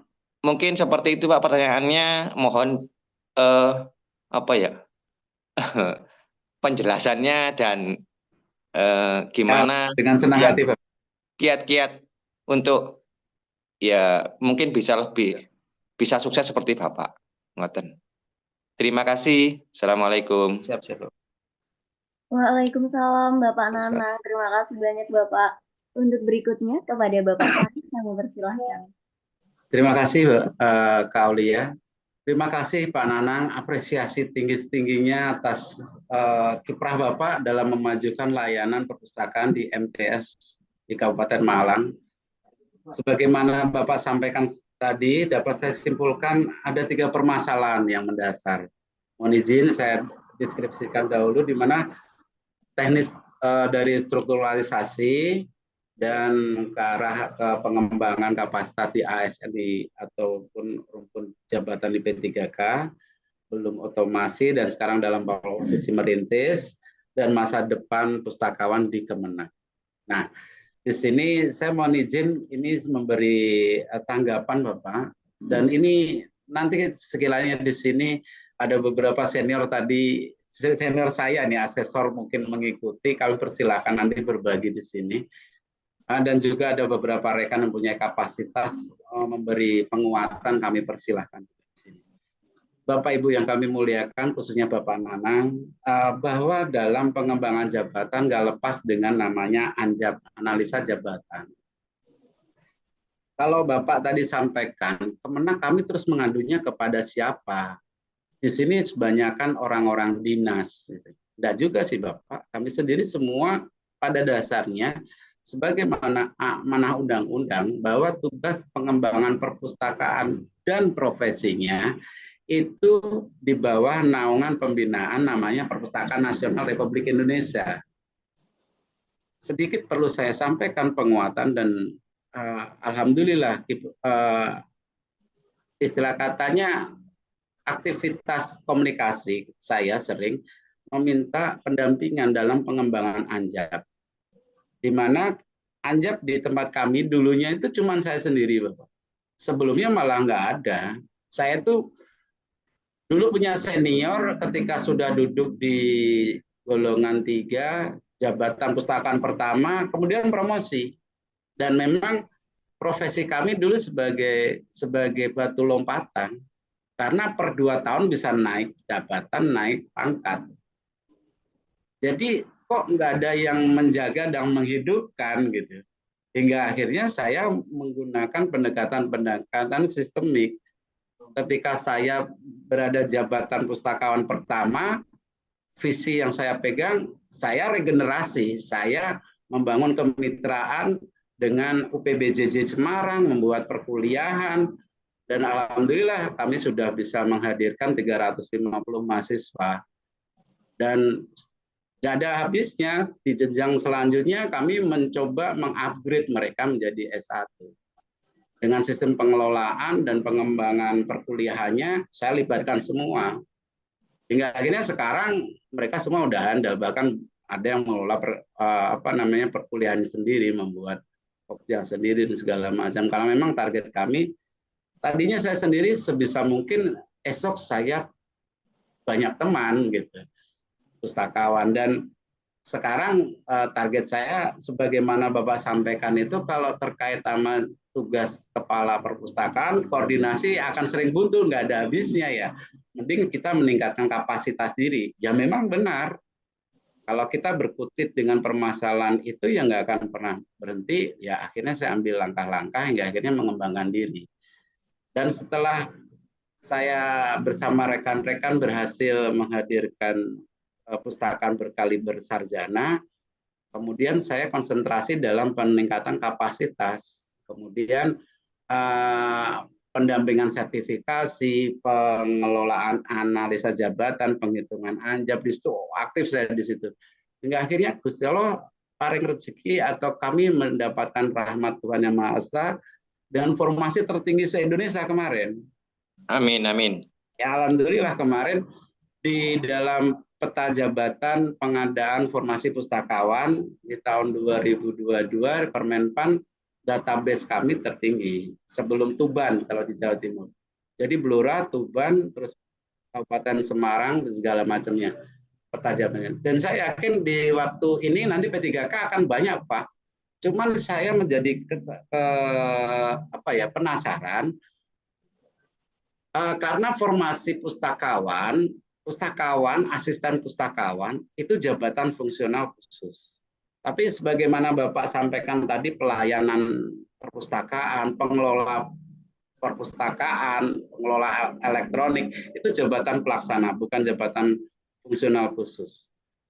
Dan kalau dalam hal pengembangan karirnya, kalau misalkan ini di PNS ya Pak ya, itu mentok nanti. Karena aturannya berbeda gitu. Tapi kalau untuk P3K hal ini sangat memungkinkan. Tapi konsekuensinya itu Pak. Seperti ada rekan kami lulusan perpustakaan sekarang mencoba mengambil formasi PNS Pak, PNS di Jawa Tengah ini ngambil formasi pengelola perpustakaan. Saya sampaikan ke dia, itu bukan jabatan pustakawan, itu jabatan pelaksana. Pasti kamu dikantorkan, dan memang benar. Akhirnya sekarang ngurusi bendahara, ngurusi ini kayak gitu.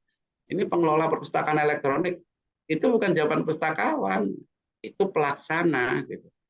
Dan itu karirnya ya mentok itu terus, Pak. Dalam kelas jabatan itu mempengaruhi. Kalau pustakawan kelas jabatannya selalu naik, Pak. Ketika sekarang asisten pustakawan, ya misalkan dia lulusan D2, D3 gitu, dia berarti jabatan kan asisten pustakawan. Dia di kelas jabatan 6. Ketika besok dia promosi naik jabatan, misalkan karena prestasi SKP-nya jadi asisten pustakawan lanjutan, atau menjadi melimpah ke pustakawan ahli pertama, dia jabatannya naik kelasnya.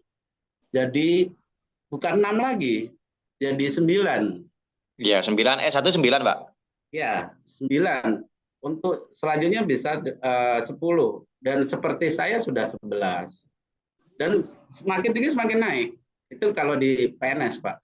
Di P3K, kalau Bapak nanti keterima dengan formasi sebagaimana pendidikan Bapak sudah tempuh, tentu Bapak tidak akan duduk di kelas jabatan 9. Dan iya. Tapi itu mohon ini terus Bapak, maksudnya istilah katanya dipantau gitu, dipantau. Karena kadang dalam pemetaan jabatan itu ya mohon maaf, ini yang kami alami Pak ya. Dulu kami minta izin pimpinan untuk nempel mantau, karena khawatir itu nasib gitu. Ketika ketika pemahamannya nggak apa ya istilah katanya nggak cermat gitu. Dianggap pengelola perpustakaan berarti ya pustakawan sama gitu. Padahal itu beda gitu. Beda itu ya itu nanti rukun yang bersangkutan ya kalau di dalam petakan dalam jabatan itu sedangkan dia pustakawan ya dia nggak beruntung gitu. Karena nanti ya kelas jabatannya ya di situ 5 selama ini. Misalkan dia pengelola apa itu 5 aja gitu. Nah, kisah seperti itu. Terus bagaimana masa depan pustakawan di Kemenak? Keluh kesah Bapak kemana? Saya mau saran. Bapak sering berkeluh kesah ya lembaga pembina utama supaya menjadi moderasinya. Maksudnya pembina kan ada lembaga pembina pustakawan LPP di Perpusnas Gedung B. Bapak sering aja buka di websitenya Perpustakaan Nasional, di situ ada Zoom segala macam, kemudian bisa mengikuti kegiatan Kantaka, diklat-diklat di Perpustakaan Nasional. Nah, di situ hingga akhirnya Bapak punya akses untuk bertemu dengan orang-orang berkapasitas dalam pembinaan pengembangan profesi pustakawan. Hingga akhirnya kita bisa menemukan pintu atau anak kunci kita untuk mengeluh kesahkan teman-teman pustakawan di Kemenak itu lewat siapa, atau institusinya apa, atau layanannya apa gitu, strukturnya ada di mana gitu. Nah, itu mungkin sebagai salah satu solusi, Bapak. Dan di sini nggak menutup kemungkinan Bapak juga terpadu dengan teman-teman IPI di Kabupaten Malang, Provinsi Jawa Timur. Di situ kan, apalagi di Kabupaten Malang kan bukan main, Pak. Di situ kan teman-teman banyak di situ. Di apa namanya? Dan IPI-nya bagus di sana. Jadi sering aja berkomunikasi, berkoordinasi, karena nanti akan memberi advokasi dalam pengembangan kapasitas dan juga profesi kita. Jadi Bapak jangan merasa sendiri. Saya dulu mengalami, saya sendiri kalau saya mengeluh ya selamanya saya akan jadi orang kecil. Jadi saya banyak main sana, main sini, kumpul sana, kumpul sini, ke IPI Jawa Tengah, terus ikut forum-forum apa. Dulu kan belum tren ya, Zoom seperti ini. Jadi harus hadir luring gitu ya. Harus ikut rakornas segala macam. Nah, di sana ya akhirnya saya banyak tautan-tautan dan bisa melakukan hal-hal yang ya kami berharap bermanfaat untuk masa depan profesi kami. Dan alhamdulillah sekarang banyak kader yang kami peroleh dan bisa berbagi. Ya sejauh ini sih yang saya lakukan berkomunikasi dengan pustakawan-pustakawan yang ada di sekitar kami, SMA atau SMP atau SMK ya. Saya kendala apa saya mesti WA, Pak. Saling komunikasi gitu. Memang saya belum berani mengabari kabupaten, Pak, karena saya masih fokus ke input data. Sekarang masih ke bibliografi, masih saya input. Lah, nanti kan koleksi saya kurang lebih 1.500. Nanti kalau sudah selesai itu baru saya mau laporan gitu loh, Pak. Mau laporan ke kabupaten, saya mohon pendampingan. Nah, MTS mau dibawa kemana? Saya mohon pendampingan, mungkin menghadapi nanti kalau ada akreditasi, mungkin begitu, Pak. Iya memang. Dan salah satu akreditasi itu juga Pak Nanang, kalau saya boleh sampaikan, dengan kita maju ke arah akreditasi, maka kita terpotret, Pak. Secara profesi, pribadi kita terpotret. Siapa sih pustakawannya gitu. Pasti terpotret. Yang kedua, perpustakaan mana sih, MTS mana sih, kayak gitu. Itu terpotret. Dan itu juga bisa menjadi stimulus kebijakan untuk maju ke Kemenak. Pak, apa namanya, perlunya pengembangan SDM di kami segala macam kami, karena hal-hal itu memang sungguh-sungguh menjadi stimulus. Kalau di Kabupaten Blora yang kami alami, dengan kami mendapatkan hibah gedung, di situ ada komitmen kepala daerah untuk mengembangkan perpustakaan, nah itu stimulus. Makanya kami setelah apa namanya kaderisasi S1 sudah selesai, saya geraknya ke situ, membuat anja, koordinasi pusat segala macam perkara untuk hal-hal yang itu. Hingga akhirnya di ACC pengembangan di Ya, PNS. kebetulan sih Pak, untuk tak mengenai gedung, kan sekarang masih ditempatkan di satu ruangan kelas gitu, yang Iya, saya sekat-sekat gitu Pak. iya, Kebetulan tahun depan kami dapat SBSN, jenengan tahu iya, SBSN iya nggih? Pak, tahu banget. Itu di Alhamdulillah Blora tahun sudah depan dapat Pak. kami Blora dapat dapat. SBSN 3 lantai, Iya, tapi bukan untuk anu aja, bukan untuk perpustakaan aja, perpustakaan plus lab Pak. oh Rencana iya, nanti yang paling bawah karena jenengan tadi menyinggung masalah iya, yang paling gampang iya, diakses. iya, Jadi saya minta yang paling bawah Pak. Nanti kalau akreditasi yang atasnya lab ya kita gunakan, anggap aja itu milik perpustakaan gitu aja. iya, iya. Kalau Gitulah bisa rencana. Pak Nanang, kalau sekiranya diizinkan pimpinan mengikuti diklat kepala perpustakaan, sudah Pak? Di Belum Pak. Perpusnas belum. Izin itu Belum. online kok Pak. Bapak Oh gitu. bisa terjangkau. Karena nanti Diklatnya online Pak. Diklatnya iya online. online itu online. Jadi Bapak akses saja, sering buka nanti untuk ke Kantakanya. Kantaka itu web untuk diklat itu. Anu Pak, kalau jenengan atau mendampingi Perpusnas waktu ke Malang gitu Pak, ya sudilah mampir ke kami. Ya insya Gitu. Allah. Tapi itu Kita karena kan ada Pak Sugeng, senior-senior semua Pak, Jawa Timur itu bukan main. ya monggo MTSN Malang gitu ya, Iya, pustakawannya siap. Nanang gitu Pak. Siap. Monggo kita ngopi darat di Oh, Malang. siap, siap. Dengan senang Malang hati Pak kopinya Nana. enak Pak, aman. Oh, percaya. Nggih. Percaya. Nggih, terima kasih Pak, terima Ya, kasih. sampai Pak Nana. Nggih. Assalamualaikum. Waalaikumsalam warahmatullahi wabarakatuh. Baik, terima kasih banyak Bapak Farid dan Bapak Nanang.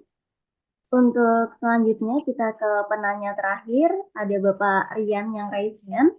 Kepada Bapak Rian kami persilahkan. Namun sebelum itu saya izin memberikan informasi Bapak Ibu, mohon maaf sekali karena banyaknya pertanyaan yang masuk di kolom chat Zoom, maka mungkin kami tidak dapat menjawab satu persatu. Jadi bagi Bapak dan Ibu silahkan yang ingin sharing, silahkan dapat saling tanggapi di kolom chat Zoom Bapak Ibu. Terima kasih banyak juga kepada Bapak Ibu yang sudah saling menanggapi di kolom chat Zoom. Ada Ibu Nurul Huda Siregar yang dari tadi juga aktif menjawab pertanyaan-pertanyaan yang masuk. Kami sangat mengapresiasi Bapak Ibu, terima kasih banyak. Baik, langsung saja kita ke Bapak Rian. Untuk Bapak Rian kami persilahkan. Selamat malam Bapak. Assalamualaikum Pak Rian.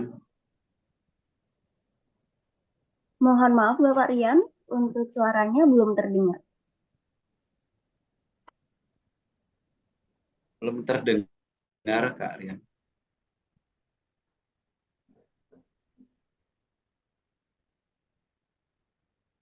Mohon maaf Bapak, untuk suaranya belum bisa terdengar. Baik, atau mungkin jika terkendala, untuk pertanyaannya bisa disampaikan di kolom chat Zoom atau dapat disampaikan di pertemuan kedua nanti Bapak. Baik, terima kasih banyak Bapak Rian. Sehat selalu Bapak. Pak Rian.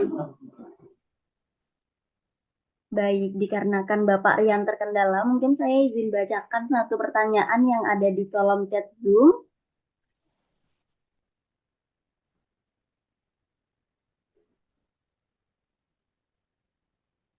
Baik, saya pilih-pilih terlebih dahulu ya Bapak pertanyaannya. Silakan Agar Kakak.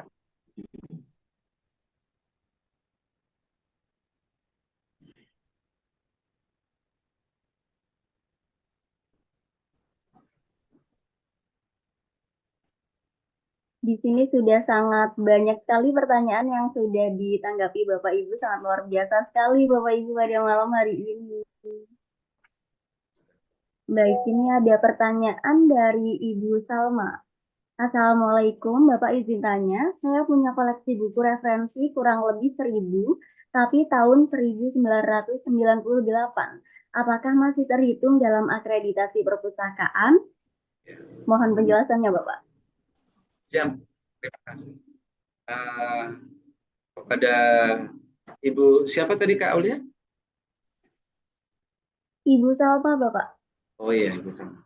di sini bahwa untuk koleksi, Bu, sebenarnya buku itu mempunyai relevansi waktu yang selagi dia terbitan periodik, anggaplah buku-buku pelajaran ya mempunyai periodisasi ya pemanfaatan, anggaplah buku-buku yang punya media periodisasi itu contohnya juga buku-buku yang apa namanya kompilasi informasi terkini kayak gitu kan.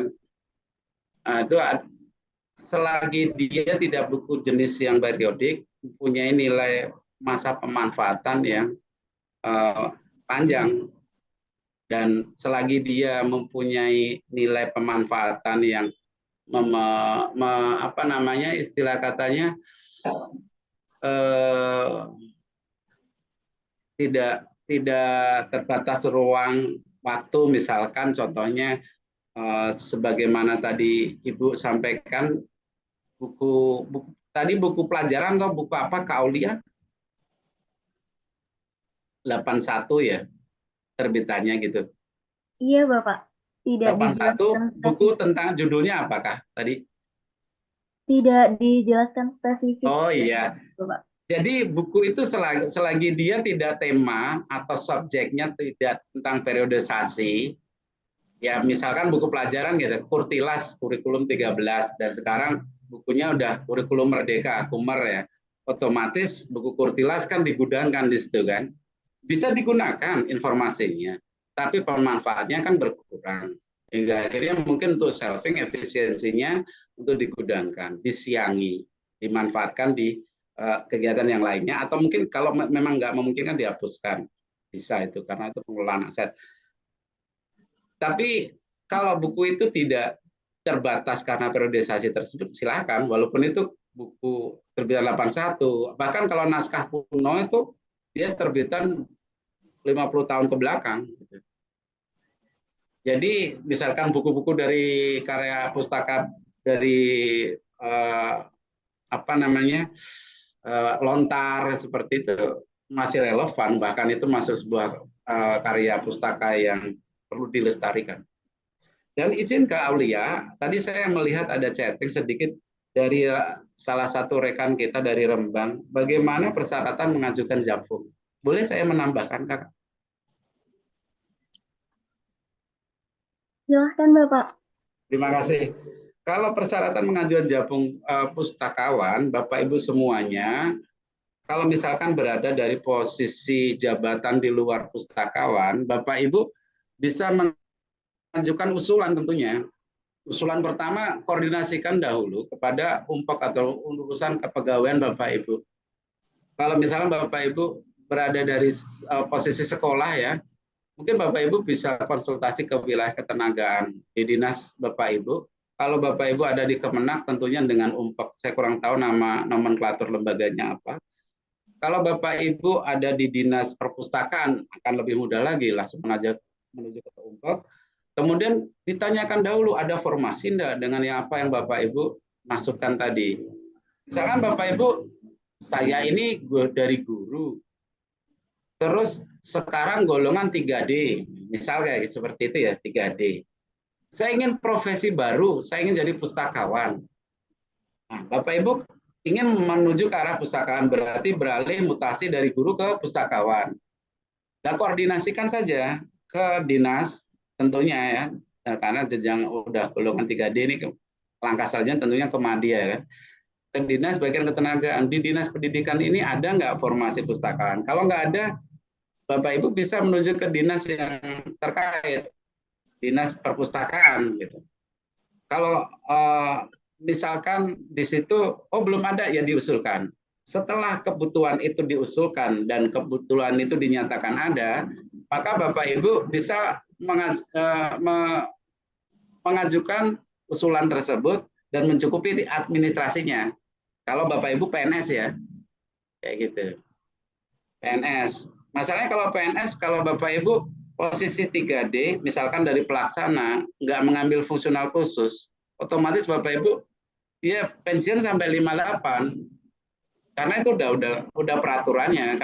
Kalau Bapak Ibu pengen sampai usia 60 pensiun atau 65 pensiun, ya mainkan mutasi jabatan Bapak Ibu ke arah fungsional khusus. Dan kalau utama di kabupaten, kota, provinsi, bahkan pusat, itu ada namanya pustakawan.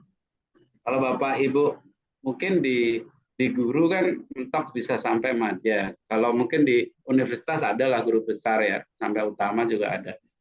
Tapi kalau pustakawan ini unik, bisa dimanfaatkan peta jabatannya. Dan itu aktif saja koordinasi dengan UMPOK, terus pustakawannya, karena dia menguasai penghitungan ANJAP dan ABK-nya, hingga akhirnya bisa memberi advokasi, membantu Bapak Ibu menuju ke pustakawan. Gitu.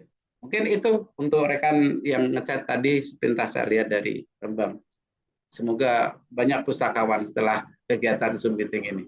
Mungkin itu kali ya. Baik, terima kasih banyak Bapak Farid atas penjelasannya, sangat luar biasa sekali Siap. Bapak. Baik, Bapak Ibu, dikarenakan waktunya sudah habis, maka untuk sesi diskusi ini kami cukupkan terlebih dahulu. Sekali lagi mohon maaf Bapak Ibu karena banyaknya pertanyaan yang masuk dan terbatasnya waktu, maka untuk pertanyaan tidak bisa kami jawab satu persatu. Mungkin bagi Bapak dan Ibu yang pertanyaannya belum terjawab, nanti bisa ditanyakan di pertemuan kedua Bapak Ibu. Terima kasih. Baik, untuk selanjutnya kita ke sesi dokumentasi. Mohon kepada Bapak dan Ibu dapat mengaktifkan kameranya terlebih dahulu. Dimulai dari slide pertama ya Bapak Ibu.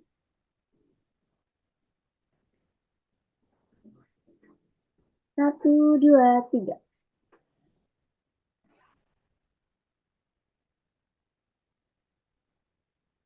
Slide berikutnya. Satu, dua, tiga. Slide selanjutnya.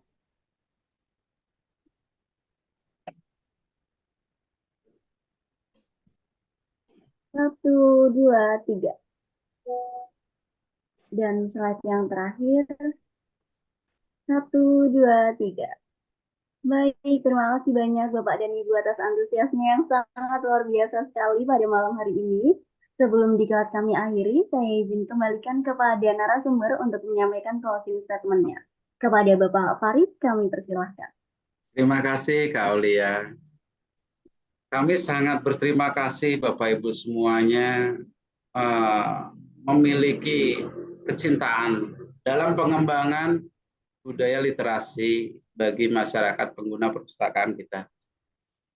Karena kecerdasan literasi merupakan bekal utama untuk menyiapkan bangsa Indonesia di era digitalisasi saat ini. Esok hari kita akan mencoba memberi penguatan dalam kompetensi fungsional. Di situ kami akan mengajak Bapak Ibu semuanya untuk lebih menguatkan soft skill. Supaya cinta yang hari ini kita miliki itu bisa memberi gairah dan memberi kelangsungan ke depan untuk terbangun masyarakat Indonesia berkualitas, berdaya saing karena literasinya yang tinggi. Dan mari kita selalu gemar mencari, membagi, dan mensyukuri guna meningkatkan budaya literasi di wilayah kita masing-masing dan Indonesia pada khususnya. Dalam pembelajaran ada filosofi dari Galileo kalau tidak salah menyampaikan seperti ini, bahwa sosok guru itu pada dasarnya bukan dia memberikan sesuatu yang baru, tapi dia mengajak untuk menemukan potensi yang kita miliki per masing-masing untuk bisa kita unggulkan dan menjadi bermanfaat untuk diri masing-masing dan lingkungannya sekitar. Mungkin itu dari saya, sukses selalu dan salam literasi. Terima kasih perhatian dan support Bapak Ibu semuanya. Terima kasih Kak Aulia. Baik, sekali lagi terima kasih banyak Bapak Muhammad Farid Rahmawantika yang telah membagikan pengetahuannya yang sangat luar biasa pada malam hari ini. Untuk selanjutnya, apabila Bapak ada kegiatan lain, kami perkenankan untuk meninggalkan meeting. Terima kasih semuanya. Terima kasih Kak Aulia. Baik, sama-sama Bapak. Baik Bapak Ibu, sekali lagi terima kasih banyak atas antusiasnya yang sangat luar biasa sekali Bapak Ibu. Saya mewakili panitia yang bertugas menyampaikan permohonan maaf yang sebesar-besarnya apabila terdapat kesalahan kata maupun perbuatan selama acara berlangsung. Akhir kata, terima kasih. Wassalamualaikum warahmatullahi wabarakatuh. Selamat malam, salam sejahtera bagi kita semua. Salam Om Swastiastu, Namo Buddhaya, salam kebajikan rahayu. Salam e-guru digital, guru tetap belajar walau sudah mengajar. Sampai jumpa di event selanjutnya, Bapak dan Ibu. Silahkan Bapak dan Ibu kami perkenankan untuk meninggalkan Zoom meeting.